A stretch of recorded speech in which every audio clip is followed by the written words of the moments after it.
आज एक लेसन बताता हूं। देखो, मार्केट में जो कुछ भी होता है उस सब के पीछे कोई ना कोई वजह होती है। अगर आप किसी कंपनी का स्टॉक खरीद रहे हो तो आपको भी पता होना चाहिए कि आप इस स्टॉक को क्यों खरीद रहे हैं। जब तक आपको यह वजह नहीं पता तब तक आप नुकसान ही करेंगे मार्केट के अंदर। इसलिए सबसे पहले मार्केट को सीखिए और उसके बाद पैसा कमाइए। इसलिए मैं कहता हूं, सीखोगे नहीं तो जीतोगे कैसे। तो आज मैं आपके साथ बात करूंगा कि एक कंपनी के स्टॉक को जब हम बाइंग करते हैं तो हमें उसमें अर्निंग पर शेयर का एक कंसेप्ट होता है। ये अर्निंग पर शेयर होता क्या है और किसी स्टॉक को खरीदने से पहले हमें उसके अर्निंग पर शेयर में क्या चेक करना चाहिए। ये एक इतना पावरफुल टूल है कि इसको आप नेग्लेक्ट नहीं कर सकते किसी स्टॉक को बाइंग करने से पहले। तो चलिए आज बात करते हैं अर्निंग पर शेयर पर कि ये अर्निंग पर शेयर है क्या और इसके थ्रू आप किस तरीके से अपनी ट्रेडिंग की स्ट्रेटजी को या इन्वेस्टमेंट की स्ट्रेटजी को बेटर कर सकते हो। देखिए, कंपनी की कैपिटल में आप लोग देखेंगे दो चीजें होती हैं। एक कंपनी की कैपिटल में होता है इक्विटी शेयर और दूसरा होता है डेप्ट। एक कंपनी की कैपिटल में इक्विटी शेयर और सेकंड होता है डेप्ट। तो इस क्लास में मैं आपको बात करूंगा कि ये अर्निंग पर शेयर होता क्या है, कैलकुलेट कैसे होता है और इसके मायने क्या हैं। बिल्कुल बेसिक से एक एक पॉइंट में आप लोगों को इस सीरीज में आगे बढ़ूंगा। स्टॉक्स के बारे में आपको एक एक चीज बिल्कुल बारीकी से सिखाऊंगा। चलिए एक एग्जांपल से समझते हैं।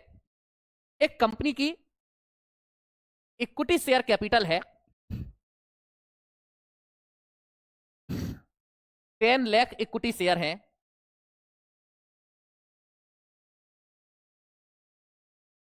At the rate of 100 rupees each. Assume कर लेते हैं कंपनी की कैपिटल 10 करोड़ इक्विटी शेयर की है और साथ ही साथ कंपनी पर 10% का डेप्ट है, यानी लोन है 5 करोड़ रुपए का और टोटल कंपनी की कैपिटल है 15 करोड़। साथियों, इस एग्जांपल को बहुत ध्यान से समझना, आप समझ पाओगे। जनरली यह कहा जाता है कि अगर कंपनी की कैपिटल में डेप्ट बहुत अगर ज्यादा है तो हमें ऐसे शेयर से दूर रहना चाहिए। तो आप इस पूरे एग्जांपल में समझोगे कि शेयर से कब दूर रहना चाहिए और कब नहीं रहना चाहिए, क्योंकि कई सारी ऐसी कंपनियां जिन पर हाई डेप्ट है लेकिन वो फिर भी चलती हैं। तो इस पूरे एग्जांपल को ध्यान से समझना। देखो, पूरी साल कंपनी काम करती है तो उसका प्रॉफिट आता है। रेवेन्यू में से अगर हम कंपनी की कॉस्ट को माइनस कर दें तो फिर कंपनी का जो प्रॉफिट बचता है उसे आप जब बैलेंस शीट उठा के देखोगे, एक साइड है स्क्रीनर। मैं जब क्लास में एंड करूंगा तो आपको उस स्क्रीनर साइड पर लेके चलूंगा, वहां पर आपको सारी बात समझा दूंगा।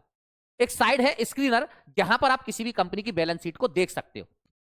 अब साथियों, मान लेते हैं पूरे साल कंपनी ने प्रॉफिट काम किया और काम करने के बाद उसका क्वार्टरली जो प्रॉफिट आता है ये 2 करोड़ रुपए का आता है। तो हम सबसे पहले कैलकुलेट करेंगे कि ईपीएस होता क्या है और ये कैसे अफेक्टेड करता है कंपनी के शेयर के प्राइस को। तो देखो साथियों, जब भी कंपनी का जो प्रॉफिट आता है उस प्रॉफिट में से कंपनी सबसे पहले लोन पर इंटरेस्ट पे करती है। अब आप यहां देखिए, यहां कंपनी का डेट है 5 करोड़ रुपए का और 10% अगर कंपनी को इंटरेस्ट देना है तो इसका मतलब 50 लाख रुपए का कंपनी ने इंटरेस्ट चुका दिया।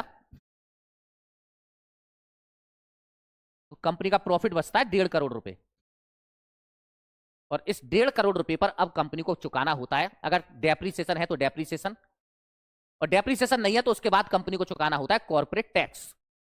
एज्यूम करते हैं यहां कॉर्पोरेट टैक्स का जो रेट है वो 20% है। तो 1.5 करोड़ रुपए पर जब कंपनी 20% चुकाएगी तो 30 लाख रुपए कंपनी को as a corporate tax government को पे करना पड़ता है और यह पैसा बचता है।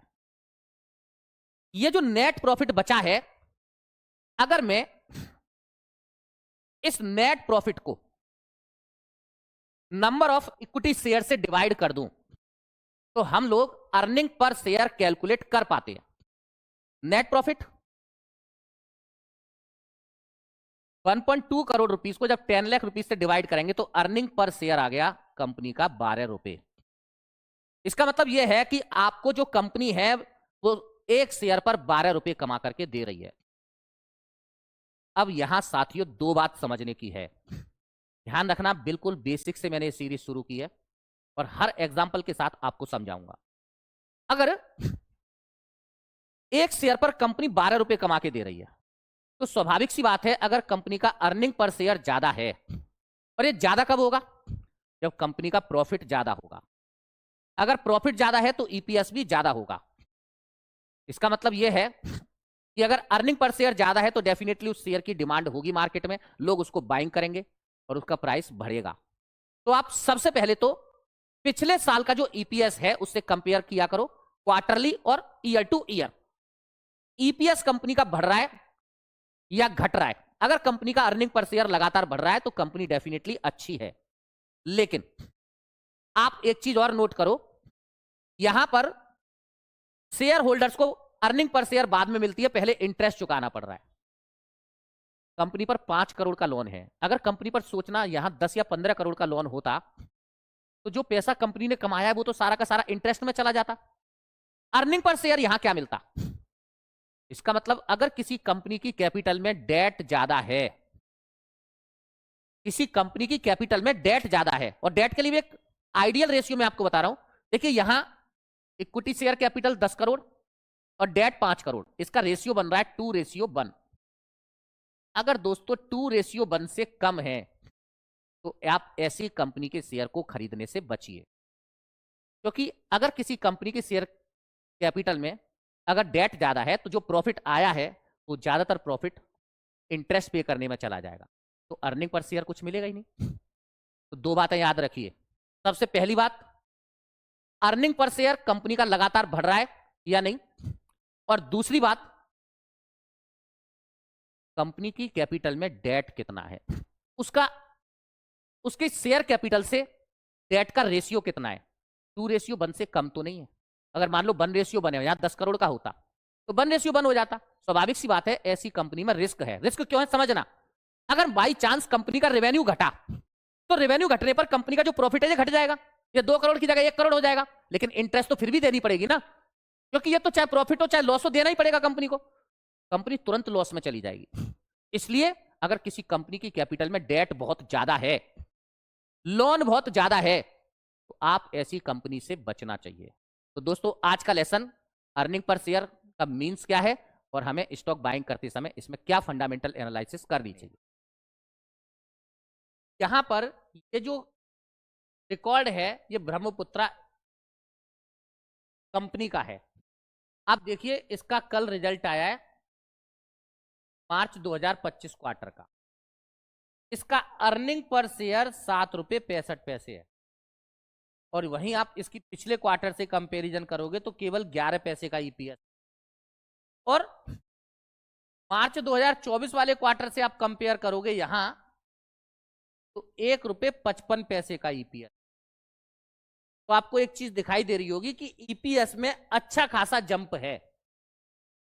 याद रखिए मैं आपसे सिर्फ अभी बेसिक से बात कर रहा हूं। बहुत सारे फैक्टर होते हैं स्टॉक को बढ़ने के लिए, जिसमें एक फैक्टर ईपीएस भी है। तो आप देखो यहां ईपीएस में अच्छा खासा जंप है, और उसका रिजल्ट आप लोग देखिए यहां इस कंपनी का जो शेयर है 2 दिन से 10-10% के सर्किट पर है। आप देख सकते हैं 40-45 रुपए से सीधा जंप होकर के कंपनी का शेयर 77 रुपए आ चुका है। वजह यही है कि कंपनी के ईपीएस में अच्छी खासी जंप। मुझे लगता है आपको यह बात समझ में आई होगी ईपीएस कितना मायने रखता है। तो साथियों आज आपने ईपीएस के बारे में सीखा। इसी तरीके की नेक्स्ट वीडियो में हम लोग इससे थोड़ा आगे चर्चा करेंगे, और धीरे धीरे 10 से 12 वीडियो में आप बहुत सारी बेसिक बातें सीख पाएंगे। पहले हम लोग फंडामेंटल बातें करेंगे, और फंडामेंटल के बाद दोस्तों फिर आपको चार्ट एनालिसिस